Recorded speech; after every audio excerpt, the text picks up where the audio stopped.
I'm at Dyrham Park in Gloucestershire, and this magnificent building behind me used to be surrounded by formal 17th century Dutch-style gardens.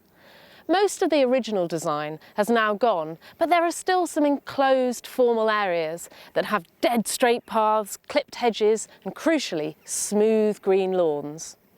Now, whatever the size and shape of your lawn, autumn is a really good time to give it some love. And Piers, the head gardener, is going to show me what the team do here at Dyrham.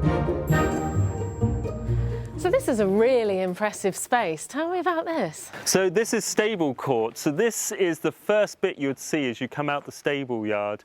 Now, by modern day standards, looking at just 2 lawns doesn't really blow you away. But in the 17th century, these lawns would have been really significant. People didn't have lawns. Lawnmowers weren't invented till 1830. So these lawns had to be completely cut and managed by hand. So that would have meant scythesmen cutting it, would have had to rake up all the arisings, and then they would have had to scarify and manage the lawn in that way. So hang on, scythesmen? Yeah, so this will be the same people who work out in the fields who cut the hay, but it would be the most skilled scythesman who can actually get a really neat close cut, which was very skilled labour at the time. That William Blathwayt used to pay the scythesmen twice as much money as the gardeners here. So it really was considered a skill. So I'm interested to know what you have to do to keep the lawns looking so good. Like, how often are you mowing?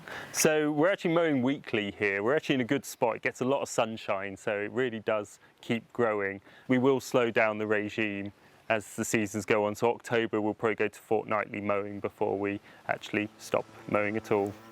I'm just looking at the grass and thinking it's really lush, and also noticing there's lots of clover in it, isn't there? Do you think that has an impact? Yeah, so the clover is a nitrogen fixer, so actually it doesn't need to be fed because it's taking the nitrogen out of the air and putting that into the soil. So that's keeping all our grass nice and green.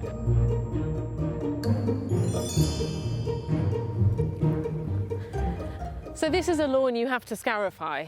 Yeah, so we do scarify this lawn. It gets a little bit more shade than the other lawns. And so we normally do it with machinery, but obviously at home you can use a garden rake, a tine rake. So I'll just be going over the lawn and just applying a little bit of pressure. You can start seeing it's already bringing up moss and dead grass, and this is what we want to get out. The dead grass obviously is done for, it's finished, and we want to be taking that out to allow more space and light for the remaining grass to really thrive. Yeah, so this is a really good time of year, isn't it, for light and air and moisture to be getting into the grass roots and encouraging more growth. And that's it, exactly, yeah, it's a perfect time of year for that. And don't be too worried if you've got a mossy lawn and you take out a bit too much. You can always put more grass seed down, and there's still enough time in the year to actually get that to grow again.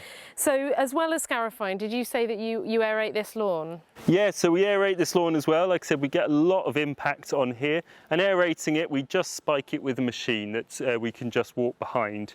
If you've got a small lawn, that's probably a little bit too much. So what you can do is just use a garden fork. Okay. And really, it's as simple as just pushing your fork into the soil, into the ground as far as you can go, and then we're just going along, literally just spiking it, and then moving back a little bit and continue spiking. That looks like quite hard work. Yes, it can be, depends how tough your ground is, but hopefully your lawn will be a bit softer than our lawns. We get several thousand visitors a day walk across our lawns, so hopefully your lawn at home will be a bit softer. And I guess with lawns as formal as this, having really nice crisp edges is important, isn't it? Yeah, that's really important to the structure of this garden, so we do a lot of edging by hand. Okay, show me. So I've got a pair of edging shears. Some people find edging shears feel a bit blunt. Not always down to the sharpness of the blades, it's sometimes down to the tightness of the bolts. So just be aware that it's not always how sharp your blades are.